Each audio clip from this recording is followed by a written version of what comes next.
12 o'clock, three-man front, Landrum, Conrad, and Molly. Trey Wallace, one of our favorite guests, going to join us at 12:30. Trey with Fox and Outkick. He was there in Atlanta with Pat and Conrad this past weekend. A lot of Alabama and Georgia fans as well. And we'll talk a little bit about that one, but the college football playoff, Notre Dame, all of that good stuff. And he's always got really, really, really good stuff, like dirt, scoop. I would say that, and not to put words in Pat's mouth, but I think he would echo this sentiment if he was here. Probably the most fun I had in Atlanta on Saturday was sitting down and eating and talking with Trey Wallace. That was far more entertaining and educational than anything that we learned between Alabama and Georgia in that game. But yeah, it'll be great to have Trey at 12:30 and then Mike Griffith normally on with us Tuesday mornings, but had a conflict, so he's going to be with us at 1 o'clock today to get his thoughts on the college football playoff. That should be exciting. Yep, we got our Twitter poll question of the day at the number 3-man front, and we posed the question to you: what is the most likely outcome for Alabama's playoff run? You had 4 options: one and done, beat OU and then lose to Indiana, advance to the semis, national championship, RTR. Right now, 36.9% of you saying one and done. That leads the vote. Respect, fair. Okay, so anybody that's not an Alabama fan is voting for that one. Conrad's vote, beat OU, but then lose to Indiana, 33.3%. So that's the second highest vote. Advance to the semifinals is the third, and then national championship, 9.7. I will say that does make me feel better because it just makes me feel like there's not maybe as many Alabama fans that are going to have their hearts broken potentially if this team doesn't make a deep run in the postseason. It seems like a lot of Alabama fans may be already preparing themselves that the ceiling for this team is maybe just 1 or 2 wins. Well, according to Vegas, betonline.ag, right now, college football playoff championship winner. Have you seen these odds? I have not. I'm assuming Indiana is the best odds. They are not. Ohio State? Ohio State. Still. Best odds at plus 220. Okay. Indiana next at plus 280. Then Georgia at plus 500. Okay. Oregon at plus 750. Then Texas Tech. Then Texas A&M. Miami with equal odds to Texas A&M. Then Alabama at plus 2,200. They have the same odds as Ole Miss under Pete Golding.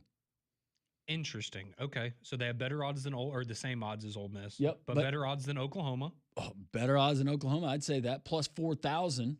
Wow. Then James Madison plus 50,000. And Tulane plus 50,000. Sounds about right. Okay, so that tells you that Surprised Alabama. to see Oklahoma there? Yeah, a lot of people are not giving. Again, just from what I've seen, there's a lot of people out there that believe Alabama's going to win this football game. That doesn't mean anything. But from there, that's why I want to go to, we have reseeded our college football playoff field. This is an exercise that the two of us, we decided that we would do following yesterday's show, and we present it to the audience here. Correct. So we have our college football playoff field reseeded. Yes. Start with a 12, and we work our way down to 1. That is correct. All right, so Conrad, did it change for you? Is JMU your 12? Yeah, I mean, I think we can just go ahead. JMU is 12, Tulane's 11. Okay. I think James Madison is, again, no offense to them. I'm glad, good for them for getting in. They played one Power 4 team this year was Louisville. They lost by 2 touchdowns. So, yeah, I'm going to go. I have 12. I have James Madison 12. Do you not have Tulane 11th? I do. Okay. I was like, ooh. No, I do. This is interesting. Okay. Yeah. I think everybody would agree on those. And I think really, with this exercise, the interesting part, it kind of reminds me of the selection show on Sunday. It's not about who's at the top or who's at the bottom. It's who's 9, 10, 11, 8, 9, 10, that range. I think that's where a lot of the controversy could potentially come in. We will be I will be very controversial in how I arrived at my picks. Yes. And just like Hunter Yurachek. And I will say this, for me, I don't know if you did the same thing. I am essentially throwing out the season. Like, I am looking at these teams, not throwing it out, but, head-to-head things like that. Like, for example, well, you'll see in a second, but, like, I'm going to have Alabama ahead of Oklahoma. I'll just go ahead and tell you that. But I'll be giving giving spoilers. I'm sorry. I didn't mean to give spoilers. All right, so we agreed James Madison's the 12th best team, Tulane's the 11th best team. At the 10 spot, who do you have as your 10th best team? At the 10 spot, I have Miami. That is also who I have. Really? Yeah, and I think the thing with Miami is their ceiling is pretty high because of their offense. Their defense has been a lot better than last year, too. Like, they have you go and look in the ACC. I know it's the ACC, but they have the best defense by a lot of different metrics in that conference. My question for them is we know we saw them against Notre Dame and they handled that game, but against the better teams in the ACC, Louisville and SMU, turnovers were a huge problem. I know that was a problem for Alabama, too. But that's where my questions are. A lot of my questions fall on Carson Beck, and in the bigger moments, does he have what it takes to go on a deep run in the postseason? On top of the fact, having to go to College Station and play Texas A&M is going to be a very difficult first round draw. All of that went into my factoring. Yeah, but also, I think a lot of him he gets knocked, and some of it is fair and highly respected with coaches, high school coaches especially in this state, and I'm sure college coaches as well. Mario Cristobal, it's a big game. It is. He's got to prove it. He's got to prove it. He's got to prove it. Seen it too many times. I'd love for Mario to be able to get over the hump, but I think College Station, Kyle Field, that environment, that Texas A&M team, Elko being dialed in, he will have that defense ready to play that Miami offense. But all of that being said, everything that you said more of why I have Miami at 10. But I agree. I think that's a great point that you brought up, right? In a one-possession game late, do you have confidence that Mario Cristobal will manage that game properly if you're a Miami fan? And the answer to that is probably no. No. Because we've heard Bama Hater for years now. If Bama Hater was on right now, he would say he absolutely does not trust Mario in that situation. Absolutely. I think that's very fair. All right, at number 9, I have Oklahoma. Okay, interesting. You have Oklahoma there. Why? I think so I know a lot of people would compare them in Alabama and say, well, Alabama's offense hasn't looked great. It didn't look great against Georgia. Oklahoma's offense is really bad, and it's been bad for a long time, and that's really my concern with them. I think they might have the best defense, or right up there with Ohio State and Indiana as one of the best defenses in the playoff, but I think they're so limited offensively that we've seen them, right, they can win games like they did against Alabama. I don't think they can win 4 games in a row relying on winning a turnover battle 3-0 in all of those games and winning 20-17. So that's kind of my thing for Oklahoma. I think they're really good. I think they deserve to be in. Defense is great. Their offense is just really, really, really limited, though, and they don't have some of the same problems like Alabama where you can point to, well, once Jam gets healthy, once Parker Brailsford's 100%, Jeremy's back, you can see where the offense for Alabama has a much higher ceiling, in my opinion, than Oklahoma at this point in the season. The reasons that I have the team that I do at number 9, it's not Oklahoma. The reason I have them there has nothing to do with what has happened on the field. It's off the field, and it's Ole Miss. Okay, fair. I've got Ole Miss. They're being led by Pete Golding. But what has transpired within that program in the last 3 weeks has been nothing short of chaotic. You've got coaches that are coming back trying to put together a game plan to go in. They might look great. They might not miss a beat, and I hope they don't. I'm pulling for Ole Miss. But all of that shakeup, all of the drama that happened within that building, and we were talking to people in real time. Those coaches had no idea what was going on. Those recruits or those players had no idea what was going on. It's been a mess. What kind of toll did that take on this team? Not having Lane Kiffin there on the sideline, it's something. Absolutely. So I've got Ole Miss as my 9 seed. What about your 8 seed? At number 8, I went Alabama. I went Alabama as well. And the reason for that is I think, because, okay, so you had Ole Miss behind them. I have them right ahead, or I guess behind Ole Miss, and you have them ahead of Ole Miss. My thing is I think Ole Miss has been a better team this year. I have the same exact questions you have about the off-the-field stuff. How is that going to impact it? Kind of like we were just talking about Cristobal. Maybe it's not a huge deal until the fourth quarter, but you have a first-time head coach. Communication, all that stuff is so key in those moments. You have seconds to make decisions. Does that ultimately come back to bite them? My thing with Alabama is I don't know what to make of them because I want to believe that they're going to be healthy. They will be healthier, but how big of an impact is that really going to make? And I can't take away what I've seen from this team going to all of the home games and seeing them in person a number of times this year. They just don't look the same as they did the first half of the season. And that's not saying that they can't maybe get back to that, but as the more weeks go by that they don't have that, they look that very, performance. I'll say it, they look very ordinary to me. They look very ordinary. There is no phase right now about, and I agree with everything. After Florida State, it was okay. This is what we expected. Mm-hmm. But now down the stretch, kind of reverting back into, okay, wait a minute. This looks a little closer. Even with wins, this looks a little closer to some of the things we saw against Florida State. Yes. Right? And I think that they have, look, I think Alabama has a very, very good defense going into the playoff, and that is their greatest strength right now. But I don't think it's a better defense than Oklahoma. No. I don't think it's better than Ohio State. I don't think it's better than Indiana. And you throw that in with Ty Simpson, who, I don't know, maybe 2 weeks and he looks like the Ty Simpson that we saw in the first half of the season. I don't know if that's going to be the case. I don't really think that it is.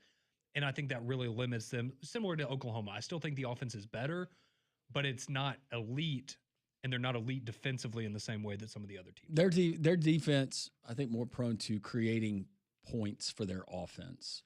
Oklahoma's is. Yes. And what we've seen.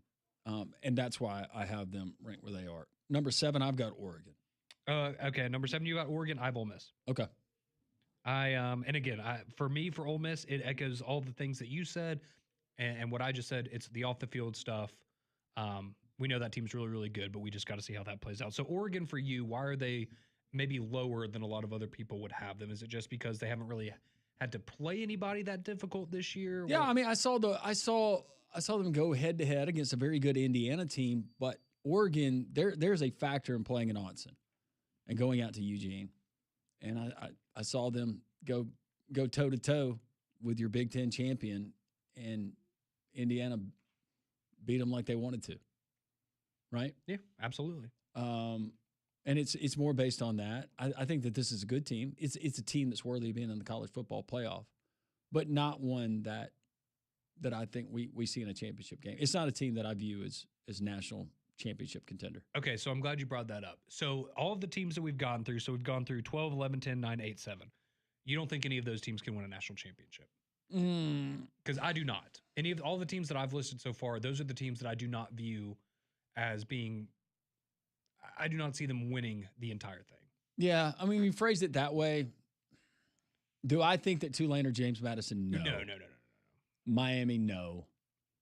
I don't think Oklahoma and Alabama can make it to a national championship personally. No, I don't. But some funky things, if it played out in the bracket, you had a certain team that's eliminated, then all of a sudden you get what we get in March Madness some years. Maybe so. Instead of Alabama's now facing off against, in the Elite Eight, Duke. Oh, no, they get to play Butler because Butler went on this crazy, you know what I'm saying? Yeah, I got you. But yeah, for the most part, no, I don't believe those teams could win it. I've got Oklahoma at number 6 as my 6th seed. Okay, I have A&M. Okay. At number 6. And I think, and I will say this, from this point on, my top 6 teams, these are the teams that I view as actual national championship contenders. I think with Texas A&M, I'll go 5 and below for my title contenders. Fair. I just think for me with Texas A&M, I know they didn't look great against Texas, and that's what a lot of people are drawing this off of.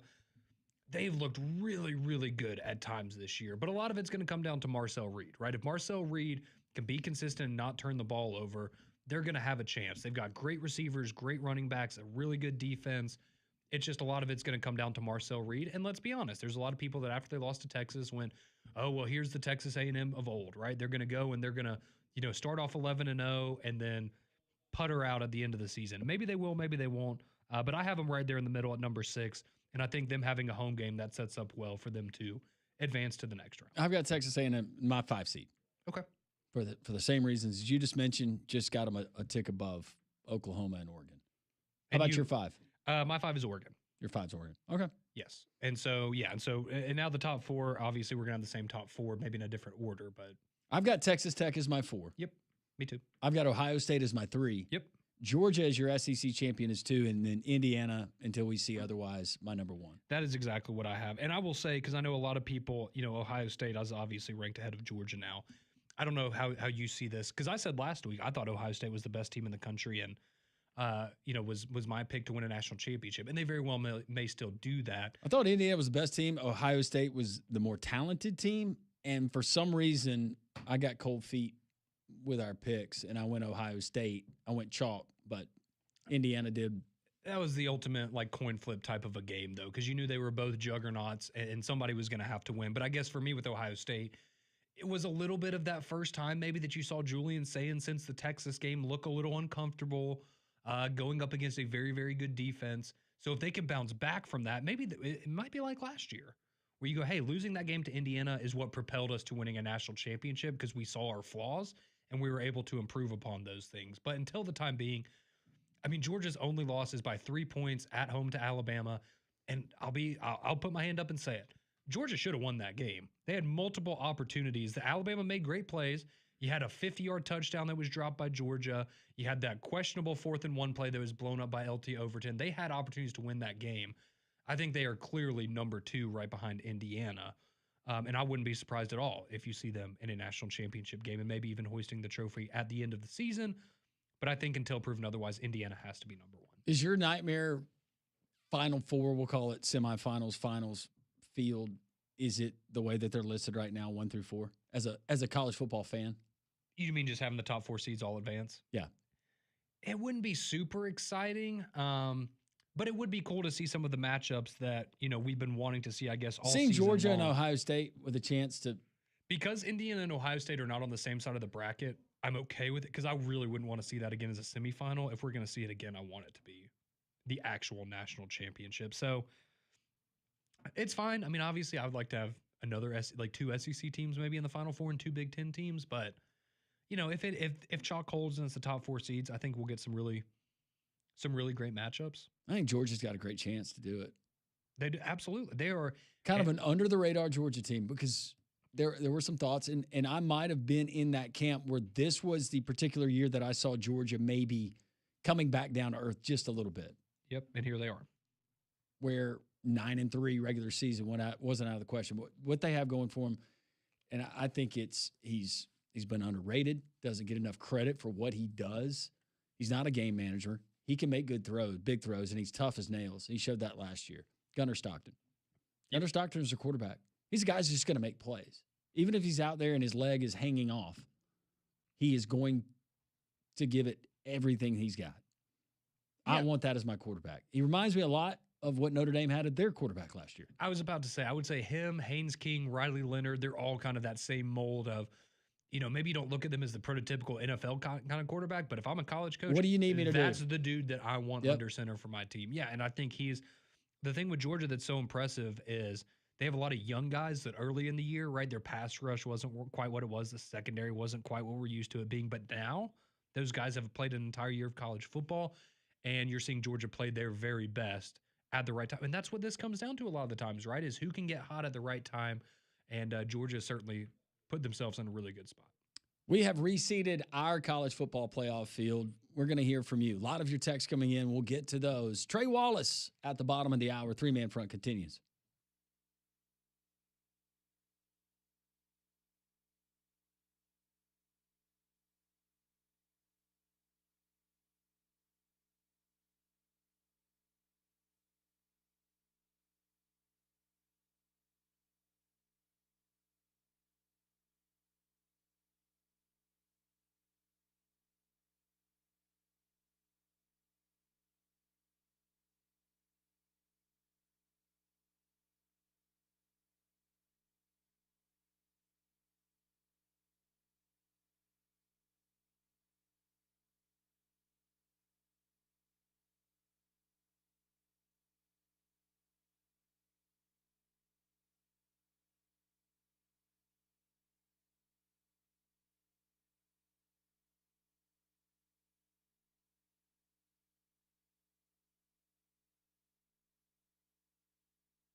Three-man fronts on this Wednesday. Landrum, Conrad, and Molly. Trey Wallace going to join us at 12:30. A lot of your texts coming in. We reseeded our college football playoff field. We want to hear from you. A lot of reaction, a lot of comments coming in. Conrad on the Jocks text line, 205-834-9450. Absolutely. And we always appreciate the interaction on the courtesy GMC text line like this one.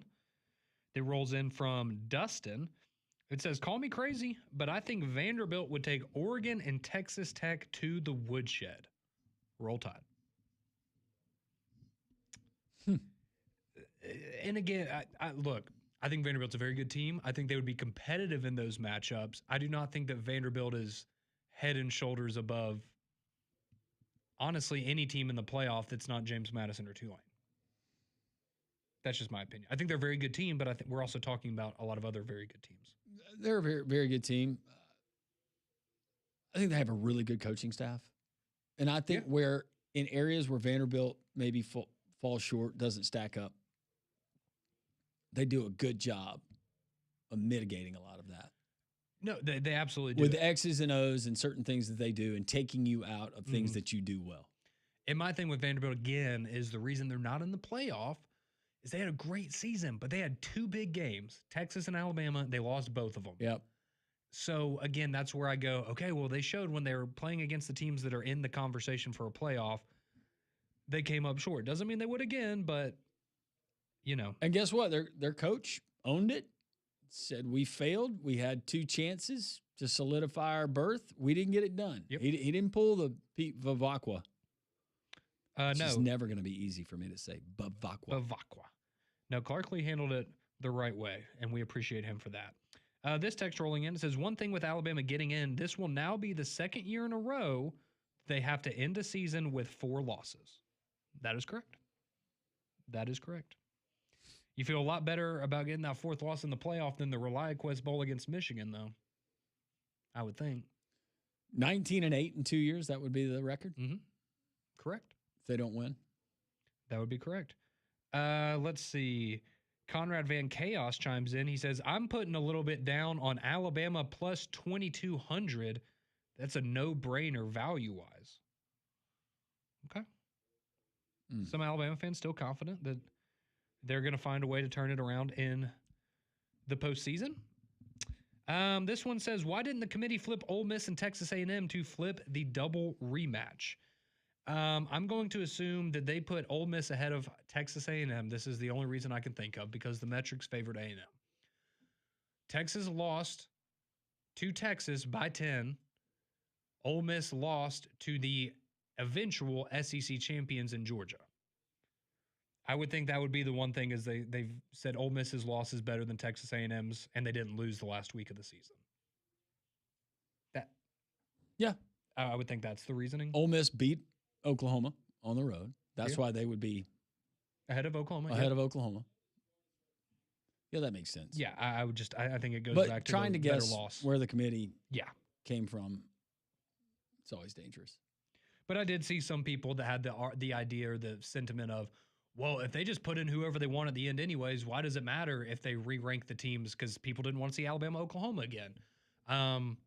But they would tell you, and again, this is just what they say, they're not ranking the teams based on who they would play. They're just ranking the teams in order, and whatever the matchups may be, that's it. They're just ranking the teams. They're not thinking about the matchups, according to them. Let's see. This one says, this Bama team is good, but has to play great to win. We are used to great teams that only need to play good to win.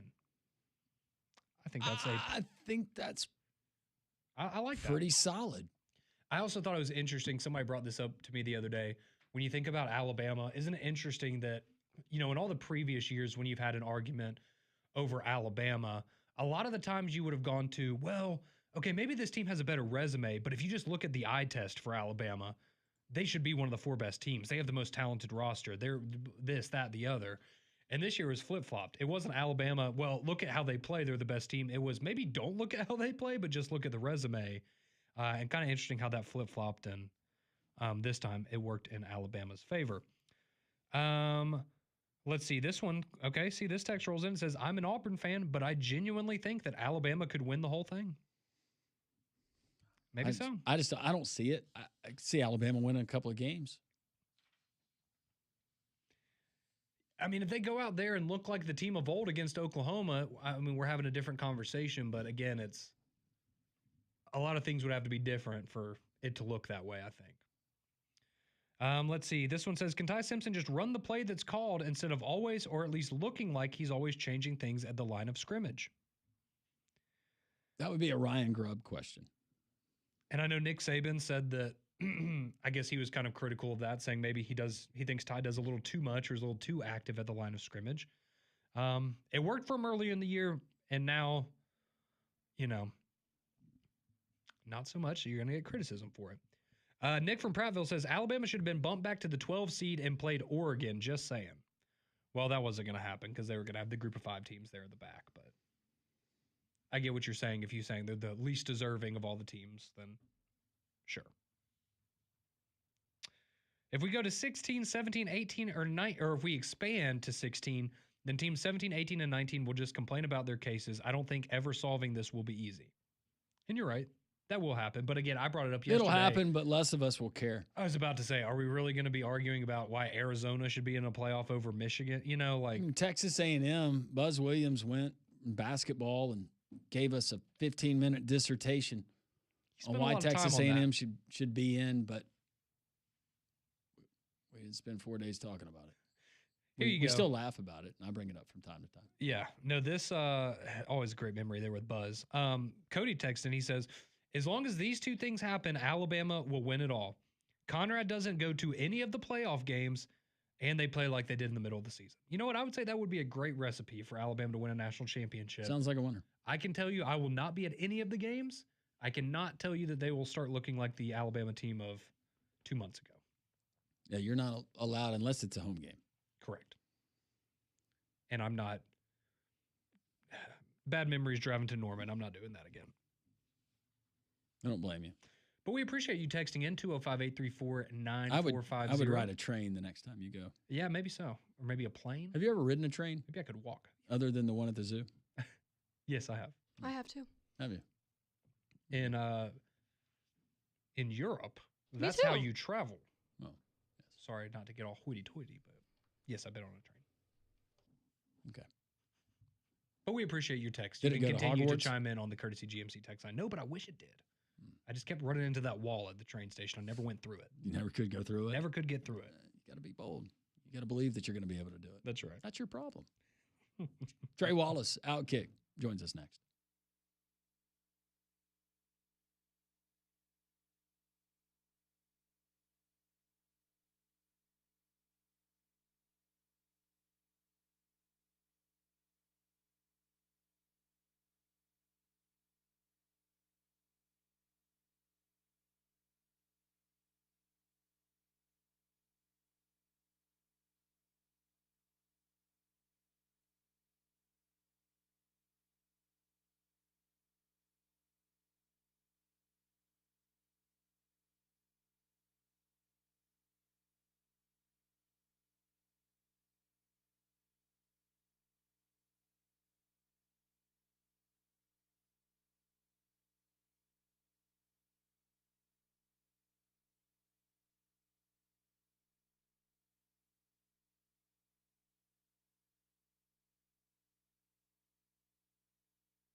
12:34 this holiday season. Make the Finnick near Railroad Park your destination. After all the shopping is done, maybe you want to get together, family, friends. They have great event spaces as well. Wednesday nights, that means tonight, 5:30, you got live acoustic music going. Anything on in sports, it'll be on the video boards, the giant screens throughout the Finnick, the award-winning menu from the wood-fired grilled burgers to the amazing wings to the great drink specials and the great drink menu that they have there as well. You got live bands that crank up at 10 o'clock on Friday nights. You got college football, the NFL Sunday Ticket, Red Zone, all of that you would expect throughout the weekend through Monday Night Football. And then they crank it up again on Wednesday. So get in tonight, get in during the holidays. It's the Finnick, 1630 2nd Avenue South near Railroad Park. Our next guest, he's one of our favorite guests. We don't tell the other guests that, but he is. He's Trey Wallace, Fox and Outkick, and he joins us on the Higginbotham Hotline. Trey, how are you? I'm good, guys. I'm good. Like trying to, I don't know, enjoy like a Wednesday. We got one game this weekend, technically, in FBS. We do got some FCS games, and then the Heisman Trophy ceremony. I don't know what to do with myself on Saturday, right? Well, it's gonna be weird. Speaking of Saturday, last Saturday, you were in Atlanta with Conrad and Pat and so many others watching that game. And Conrad said the high point, the highlight of his day was actually sitting down and visiting with you.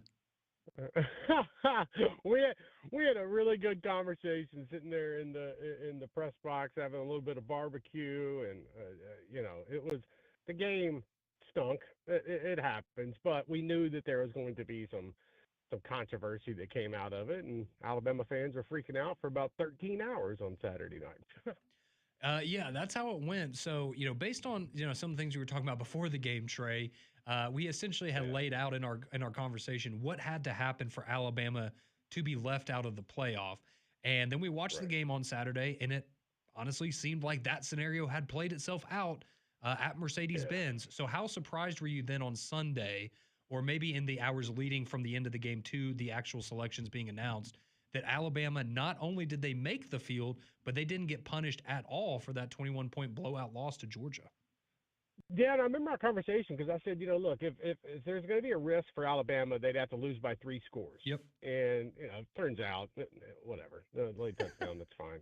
But it was 3 scores. And so I'm thinking, oh, boy, this could get interesting. You had BYU lose. Is this setting up a scenario where they could put Notre Dame and Miami in? So I thought Alabama would still probably get in. Now, there was a part of me, I'll tell you a little behind-the-scenes story of when I started to kind of like, not panic for Alabama, but kind of be like, all right, this story's ramped up. So I'm walking back from the Dome to the Media Hotel, which is literally right next door. But I'm walking back with Marty Smith, and we're walking back and whatnot, and he gets a text message, and it says, hey, you got to go to Tuscaloosa. We don't know if Alabama's getting in. So, like, when he said that to me, and he said, brother, I got to go get in the car, and I got to drive to Tuscaloosa, I was like, whoa, wait a minute. Okay, this could get interesting if ESPN's sending my dude over to Tuscaloosa. And I think a lot of it was reactionary because we didn't know where the committee stood. I mean, we kept getting different answers every single week. Heck, I mean, this past Sunday was a train wreck for Hunter Yurichek with the Notre Dame and the Miami discussion, and Bama, the way that they lost compared to the way BYU lost. And so it evened out. I would say I think that they really went into that game and they weren't moving Alabama in any direction. I think that's the takeaway from it. Like they took care of Georgia during the regular season. Sure, they lost on Saturday, and I could come up with a lot of excuses as to why Alabama got beat that bad. It really came down to, in my opinion, Georgia just is I think they're the best team in college football right now. There's an argument I can make for Indiana, and that's fine, and even Ohio State. But I think Georgia's just playing the best right now. So I think the surprise factor was kind of mid-level. I maybe the committee was going to do something crazy, but when we really get down to it, I just could not see them keeping Alabama out of the college football playoff, especially after playing in an SEC title game. All right, quick hypothetical for you, and I know trying to put yourself in the shoes of the committee is difficult, especially this year. Yeah. Let's say BYU had beaten Texas Tech. That would have left one spot because we assumed Texas Tech would have still gotten in. Do you think that Yeah. still would have gone to Alabama, or in that situation, would they have kicked Alabama out to put Miami in? Because I know they didn't I move think that, back, but would that have changed their yeah, opinion at all? I do think it would have changed their opinion. I think it would have changed my opinion, if I'm being honest with you. And the only reason I say that is I know Alabama made it to the SEC title game, but you got to remember all the tiebreaker scenarios that went into that final weekend. Um, and then also, I look at how Alabama's played over the last month. Alabama just, after that win against Georgia, I don't want to say regressed. It's not, but there's been something off. The Alabama offense, They peaked in the the Georgia game. I deep, think we can all agree on that. Yeah. right. I just say so. It's almost as if even against LSU, even against Auburn, we saw what happened with Oklahoma. It just things had not gone their way. Now that's not to say after they refresh over the next 2 weeks, blah blah blah, something goes on in the playoffs because Alabama, I still think it's a really really good football team. But I would say the committee would have probably put that conversation to rest because they talked about, oh my gosh, it's Miami and it's Notre Dame. How do we choose between the two? We had to make a decision. I think they might have made the easy decision and said, all right, let's just put them both in. And then Alabama's out. Now, that would have caused pure, absolute panic and chaos within the SEC because I promise you, Greg Sankey would have had a meeting on Sunday with presidents and chancellors and be like, all right, we're going to change the title game scenario up. We can't do this anymore. We're not putting our teams into this. Let's have some play-in games, to decide, who gets in if we do have automatic qualifiers in the future. So I think it could have gotten really dicey. And to be honest with you, coming out of it, I think it is still a little bit dicey because I think that something has to be done to championship weekend. I didn't feel it, to be honest with you. The excitement level was not there. There's probably, I'm not a crowd estimator, and I didn't sit there and look at every single seat that was open, but I would say maybe there's like 8 to 10,000 empty seats scattered throughout the stadium. So they got to figure something out because it really didn't feel like SEC championship Saturday, just being around that stadium and in there. General Rich Clark and the College Football Playoff Committee, I'm guessing they have like a season end wrap or some kind of get together meeting. Yeah. During the housekeeping portion of this meeting, what do you think is going to be discussed? Because I'm all about the transparency, Trey, but the transparency in this case this year made Hunter Yurachek look even worse, made the committee look bad, and us figuring out that this is how they arrived at their decision, whether they got it right or not, the process in which they did. What do you think in the future? How many changes do you think at least we get from the spokesperson moving forward, the chairman of that committee? Yeah, it's interesting because, Mac Rhodes was on the first two shows and, whatever. Sorry that happened. And then, have you gotten a Christmas card from the Rhodes family? Not yet. I don't expect one. If you get an envelope, just don't open it, Trey. No, the first thing I'm doing is calling the local FBI there you office. Go. But I think that first off, the talking points that you saw every weekend, that's something that Rich Clark was going over with Hunter Yurachek. I mean, you could obviously hear Rich Clark in the background as well on these teleconferences after the TV show. They got to figure out. The biggest thing that agitated me, to be honest with you, is that we came into the season thinking, okay, here are some metrics they're going to go off of. Okay. And then we get in here and we listen to them talk, and it's like, well, wait a minute. Like, you're not going with anything that you said before the season or what you voted on or any kind of data points. Like, I was sick and tired of hearing about going to environments and winning a game because the place was tough to play at. Like, I don't care. Like when he used the Auburn thing, well, Auburn was a tough place to play, and they had a couple of close games.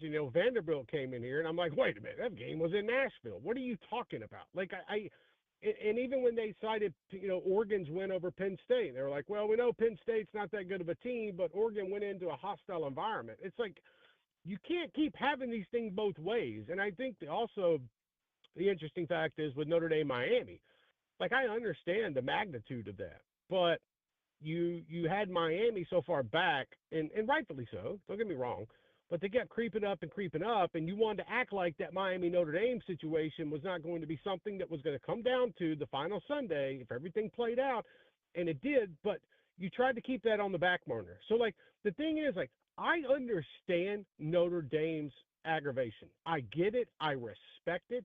I think the committee was horrible with their reasoning this year, and especially their data points that they were talking about in these teleconferences. And so I do understand it. I think Notre Dame's AD has gone a little, I think Pete probably went a little overboard trying to blame the ACC here, and going back to that is, well, brother, you're not in the football side of the ACC. Like, how can you sit here and complain? You're getting 50 mil on the side from NBC. You're still making money from the college football playoff in a sense. You're making money from ratings and television. I know they're not in, so they won't cash that check, but overall, at the end of the day, you're in 24 other sports. So I think some of that was kind of misguided. Like, what do you think the ACC was going to do? Like they needed somebody in when Duke won that Virginia game. So what I'm getting at overall is they just did a really bad job of explanation. And I think, Greg Sankey, I give Greg Sankey and the SEC a lot of credit for one thing. During spring meetings down in Destin, they literally gave us like a pamphlet of, notes of how the strength of schedule is going to play in the factor, or it should, for this college football playoff this year. And they were prepared for what happened on Saturday night and Sunday. And I think that, Alabama's win over Georgia, they kept talking about biggest win of the season. Well, that came into factor. I just feel like we got to be straightforward with this going forward.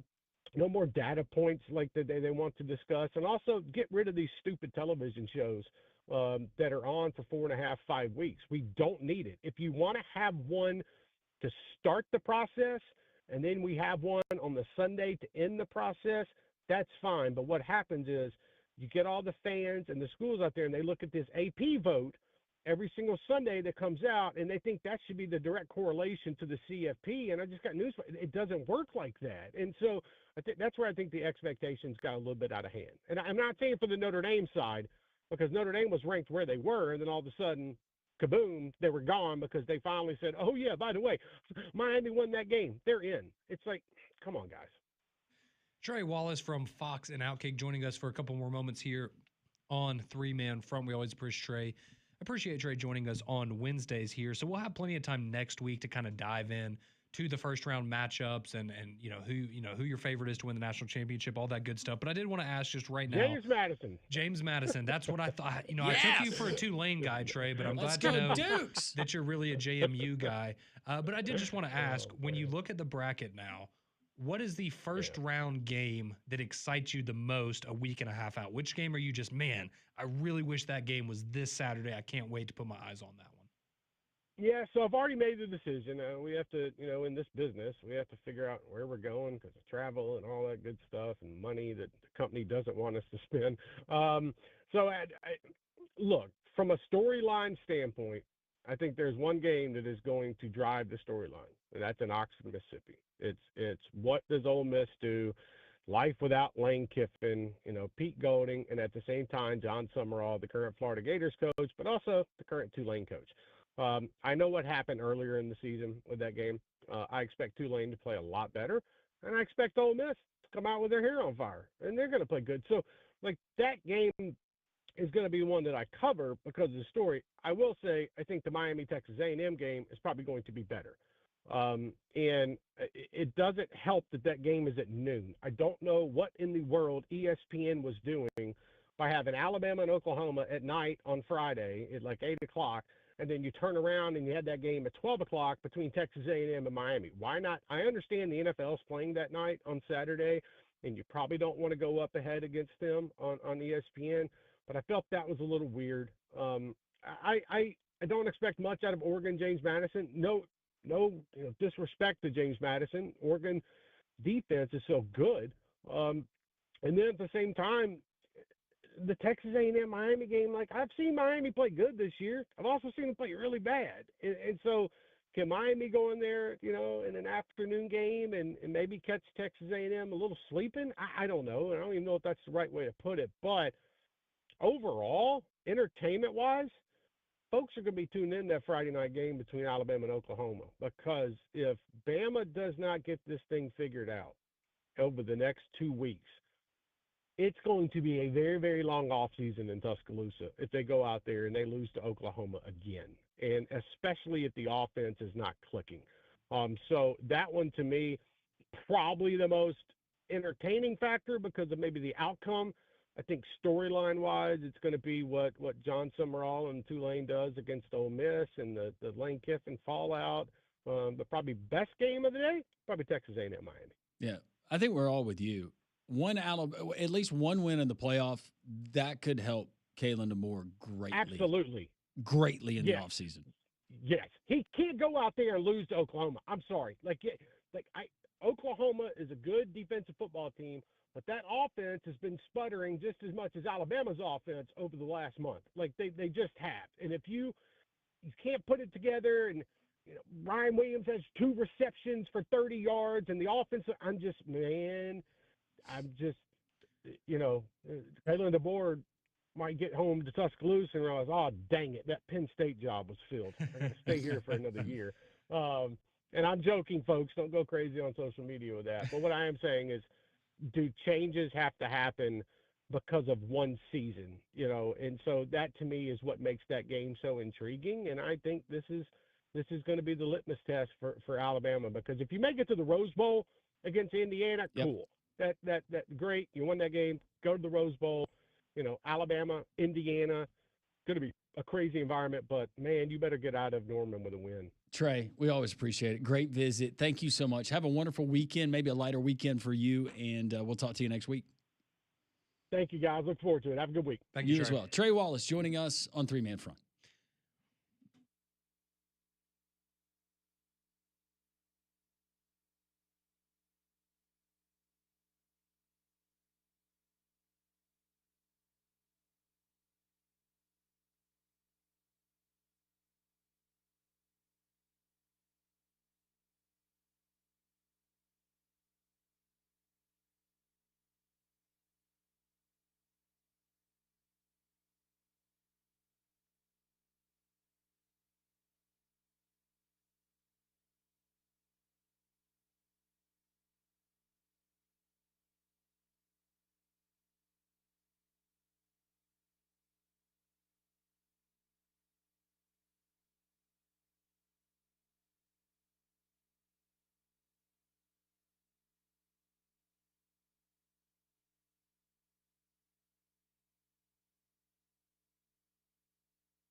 Wednesday afternoon here on Three Man Front. Appreciate you tuning us in each and every day as we get closer and closer to the college football playoff. Great conversation there with Trey Wallace on the Higginbotham hotline. And coming up in just a matter of moments, Mike Griffith will join us to give his thoughts on the SEC championship and the playoff. Well, you don't want to be caught in a winter wonderland, so schedule your system checkup now from a Trane comfort specialist. Trane has been recognized for 11 consecutive years as America's most trusted HVAC brand and our exclusive home comfort partners here at Jocks. So go and visit Trane.com to find a comfort specialist near you. I see what you did there. That was excellent, Molly. Thank you. I did want to pass this information along. Probably not going to surprise anybody. But we were just talking with Trey about what game he was going to be attending for the playoff and most anticipated first-round matchup. So College Game Day, they have announced earlier today that they are going to be doing shows both Friday and Saturday next week for the first round of the playoffs. On Friday, they're in Norman for Alabama, Oklahoma. And on Saturday, College Station for Texas A&M and Miami. I would say those are the two best options. I would think so as well. So that's your College Game Day action on Friday and Saturday next week. Two exciting playoff matchups.